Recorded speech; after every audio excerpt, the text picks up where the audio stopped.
What's up, 12s? This is Victor, and if you're a real Seattle Seahawks fan, you are going to want to hear this one all the way through. We've got two massive storylines colliding right now, and both of them could completely reshape the future of the Seattle Seahawks. On one side, we're talking about the future of our offense, a Super Bowl MVP running back whose stock is skyrocketing at the perfect, or maybe worst, possible time. And on the other side, a blockbuster trade proposal so outrageous it would have Seattle basically selling the farm for one of the most feared defensive forces in football. Yeah, this offseason just went from interesting to absolutely chaotic.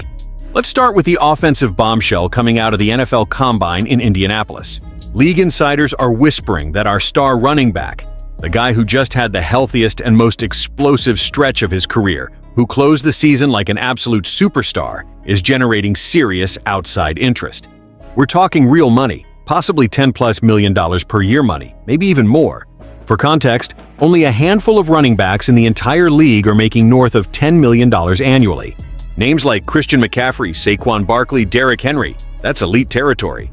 And with the 2026 salary cap set at over $300 million, teams are ready to spend. The franchise tag would cost over $14 million. And insiders are saying the chances of him staying in Seattle? Under 50%? Under 50%? Let that sink in. Are we really prepared to lose a Super Bowl MVP in his prime? Or is this the moment John Schneider makes a bold move and locks him up long-term? But that's not all.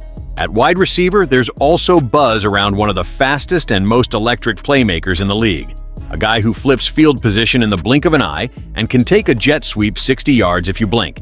Teams like Buffalo and Las Vegas are reportedly circling, and in a weak free agent WR market, speed like that becomes very expensive. Meanwhile, Seattle has decisions to make at the position: extensions, injuries, depth questions. This offense may look stable on the surface, but there are serious moving pieces behind the scenes. And now, let's talk about the defensive side. Because somebody out there had the audacity to suggest that Seattle should trade 2 first-round picks, plus 2 key defensive starters, for one superstar edge rusher from Las Vegas. Yes, he's elite. Yes, he's relentless. Yes, he lives in opposing backfields. But 2 firsts? A young pass rusher? A Pro Bowl-level safety? That's not a trade. That's a mortgage on the future. Here's the crazy part. Our defense just finished allowing the fewest points per game in the entire NFL. Fewest in the league. This is already a Super Bowl caliber roster. So the real question is, do you go all in and try to create a defensive nightmare for the rest of the NFC? Or do you trust your depth, keep your draft capital, and build sustainably? Would you pull the trigger on that kind of blockbuster deal? Or hang up the phone immediately? I need to hear from you 12s. Drop your thoughts in the comments right now. And if you're a true Seahawks fan, if you bleed action green and college navy, hit that like button and subscribe to Seahawks Nation Update. We are pushing hard toward 2,000 subscribers, and only the real ones are allowed on this ride. Free agency is about to explode. Legal tampering starts March 9th. The league year opens March 11th. Big decisions are coming. And no matter what happens, we're breaking it down right here. Let's go, 12s. The Kenneth Walker situation is getting real. Let's start with the big one. Kenneth Walker III just capped off the healthiest season of his career and finished it by winning Super Bowl 60 MVP. He was sensational down the stretch. And now, there's serious belief around the league that he might not be back. According to ESPN insiders at the Combine, Walker is generating enough outside interest that it could spell the end of his time in Seattle. Brady Henderson even said he'd put Walker's chances of re-signing at under 50%. Under 50. That's not smoke. That's real uncertainty. What's the market for running backs? Right now, the benchmark deal is Javonte Williams' contract with the Dallas Cowboys. 3 years, $24 million, $16 million guaranteed. That's $8 million per year. But Walker? He's not Javonte Williams. He's a Super Bowl MVP entering his prime. The running backs currently making north of $10 million per year include Christian McCaffrey, Saquon Barkley, Derrick Henry, Jonathan Taylor, Josh Jacobs, Alvin Kamara. With the 2026 salary cap set at just over $300 million, Walker could absolutely push into that $10+ million per year range. Franchise tagging him would cost over $14 million. And let's be honest, the Seahawks are extremely unlikely to tag a running back at that number. So this might come down to one thing. Are we willing to pay premium money at a position the NFL traditionally avoids overpaying? That's the uncomfortable conversation. Rashid Shaheed, a quiet X factor. Now let's talk about the other name buzzing around Indy, Rashid Shaheed. He didn't catch a touchdown from Sam Darnold after the trade, but his impact was undeniable. Explosive in the run game, elite kick returner, dangerous punt returner, mid-career breakout before the trade from the New Orleans Saints. In a weak free agent wide receiver market, Shaheed stands out. And guess what?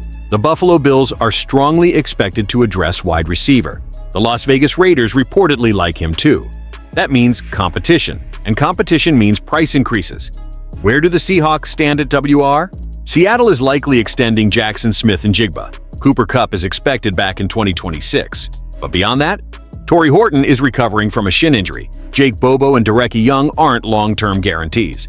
So while wide receiver looks solid at the top, depth and explosiveness behind the stars is not a sure thing. Shaheed brings speed you can't teach. But again, what's the price? Let me ask you something. Would you trade 2 first-round picks, Derek Hall and Julian Love, for one player?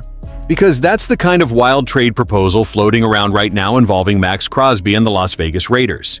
Yeah, it's that serious. And today we're breaking down whether the Seattle Seahawks should go all in or hang up the phone immediately. But before we dive in, if you're a real 12 who believes we're building something special in Seattle, smash that like button and subscribe right now. We're on the road to 2,000 subscribers, and only true Seahawks fans are helping us get there. Let's set the stage. Seattle just finished the season allowing the fewest points per game in the NFL. This is already a Super Bowl defense. There aren't many holes on this roster. If there is one weakness, it's edge rusher. We've got a solid rotation led by DeMarcus Lawrence. We've got effort, we've got depth, but we don't have that A-list, game-wrecking, double-team every snap monster. And that's where Maxx Crosby comes in. The proposed trade, brace yourself. According to Bleacher Report, here's the deal. Seahawks receive, Maxx Crosby Raiders receive, Derek Hall, Julian Love, 2026, first-round pick 2027, first-round pick 2 firsts. 2 proven defenders. That's not a trade. That's selling the farm. Is Crosby worth it? Let's be clear. Crosby is elite. He's consistently among the league leaders in pressures. He's a double-digit sack machine. He plays with relentless energy. He changes games. Plug him into this defense and suddenly you're talking about a unit that doesn't just lead the league in scoring defense. You're talking about historic potential. But here's the problem. No player, and I mean no player outside of a franchise quarterback, should cost you 2 first-round picks, a young edge rusher with upside, and a starting caliber safety like Julian Love. That's excessive. That's emotional. That's how dynasties collapse 3 years later. The draft capital problem Seattle is projected to pick at number 31 or no. 32. That means we're already drafting late because we're elite. Giving up multiple firsts when you're a contender is dangerous. Those picks are how you keep your roster young, keep it affordable, replace aging stars, sustain the championship window. Championship teams don't just make splash moves.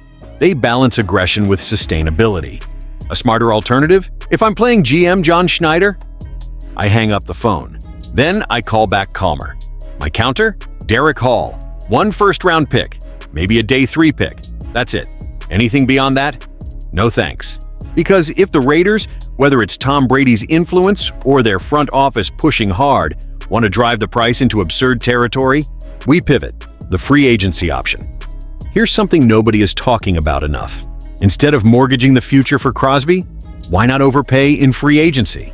For example, Trey Hendrickson from the Cincinnati Bengals is expected to be the top edge rusher on the market. Yes, he'd be expensive. But paying money is very different from paying draft picks plus players. Cap space resets every year. First-round picks don't. And Seattle is in a strong cap position.